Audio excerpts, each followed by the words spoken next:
ਸਤਨਾਮ ਸ਼੍ਰੀ ਵਾਹਿਗੁਰੂ जी का खालसा वाहिगुरु जी की फतेह। साध संगत जी, एक समय की बात है। एक गांव में एक गरीब किसान अपनी पत्नी के साथ रहता था। उसके पास एक गाय और खेती करने के लिए थोड़ी ही जमीन थी, जहां वो किसान दिन रात कड़ी मेहनत करके अपने खेतों में काम करता था। इतनी कड़ी मेहनत करने के बाद भी उसका गुजारा बड़ी मुश्किल से होता था। अपनी गरीबी के कारण किसान की पत्नी हमेशा अपने भाग्य को कोसती रहती थी। वह कहती कि ना जाने किस जन्म का पाप इस जन्म में भोगना पड़ रहा है, जो इतनी गरीबी में जीवन जीना पड़ रहा है।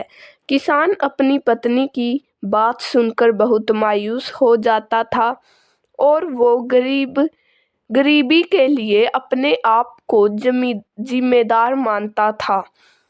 वे हमेशा ये सोचता था कि ना जाने कब मेरी किस्मत बदलेगी।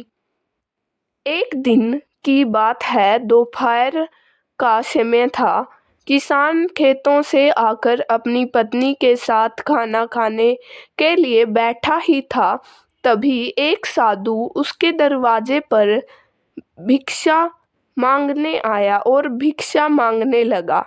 किसान साधु की बात सुनकर बाहर आया और साधु से कहा, महाराज, हम पहले से ही इतने गरीब हैं और बड़ी मुश्किल से अपना जीवन गुजार रहे हैं,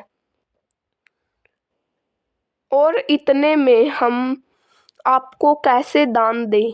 हम लोगों का साथ तो भगवान भी छोड़ चुका है।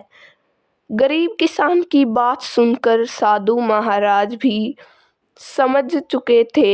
साधु ने कहा कि आप सचमुच अपने आप को गरीब मानते हो और ईश्वर पर से भी तुम्हारा विश्वास उठ चुका है। और किसान ने हाँ में सिर हिला दिया और किसान ने कहा, हाँ महाराज, हमारे साथ कुछ ऐसा ही है। अब अगर आप कहो तो आपके आशीर्वाद से हमारी किस्मत बदल सकती है। ठीक है, जैसा तुमको कहता हूँ तुम वैसा ही करते जाओ। किसान बोला, बोलो महाराज, क्या करना है जिससे हमारी गरीबी दूर हो जाए? महाराज ने कहा, ठीक है, तुम्हें आज से ही यह काम करना होगा जिससे ईश्वर तुमसे प्रसन्न हो जाए। तुम अपनी गायें बेच दो। गायें बेचने से जो पैसे मिले उसका तुम अनाज खरीद लेना। साधु की बात सुनकर किसान हैरान हो गया।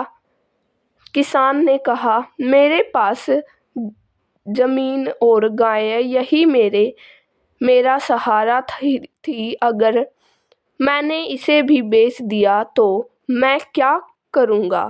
साधु ने उसे समझाया कि अगर मेरे बताए हुए रास्ते पर चलने से तुम्हें कुछ भी नुकसान होता है तो उसका पैसा मैं भरूंगा।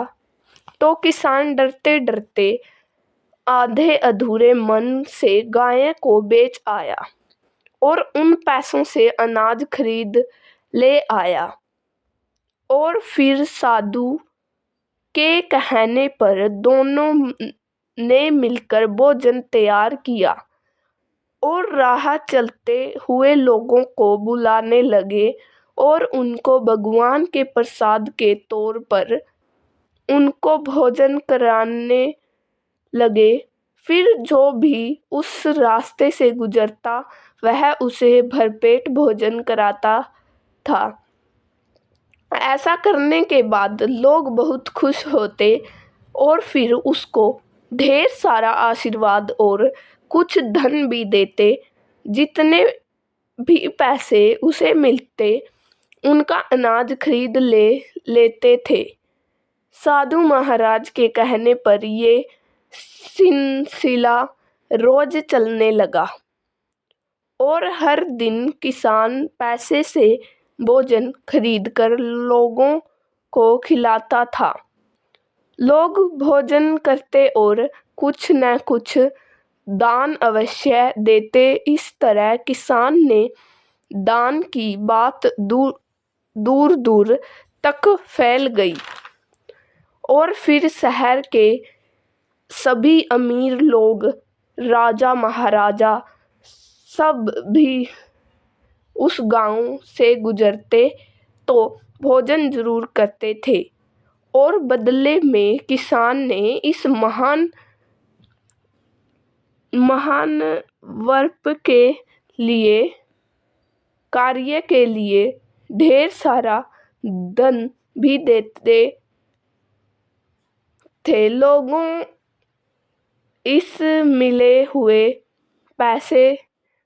से इस मिले हुए पैसे से किसान अमीर होने लगा।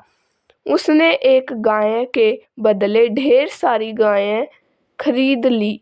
अपने भोजन कार्य को भी बढ़ाना लगा। अब किसान मन ही मन खुश होने लगा और अपनी बदलती किस्मत पर भी भरोसा होने लगा। एक दिन साधु महाराज वापिस उसी गांव में आए। उस किसान के पास जाकर पूछा, अब बताओ, तुम अब भी वही गरीब किसान हो यहाँ भी दिन रात मेहनत करते हो और ईश्वर के बताए हुए मार्ग पर चलते हुए लोगों को मुफ्त भोजन कराते हो? ये सब उसी ईश्वर की करामात है।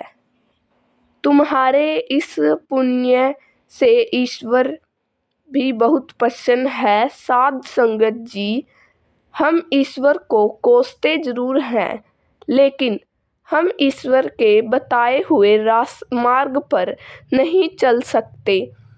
हर इंसान इच्छा तो जरूर रखता है, लेकिन उससे पहले ईश्वर का आशीर्वाद पाने के लिए खुद को पहले वैसा बनाना पड़ता है। साध संगत जी, अगर आपको वीडियो अच्छी लगे तो लाइक, कमेंट, शेयर जरूर करें। सतनाम श्री वाहेगुरु जी, सतनाम श्री वाहेगुरु जी, सतनाम श्री वाहेगुरु जी, सतनाम श्री वाहेगुरु जी का खालसा, वाहेगुरु जी।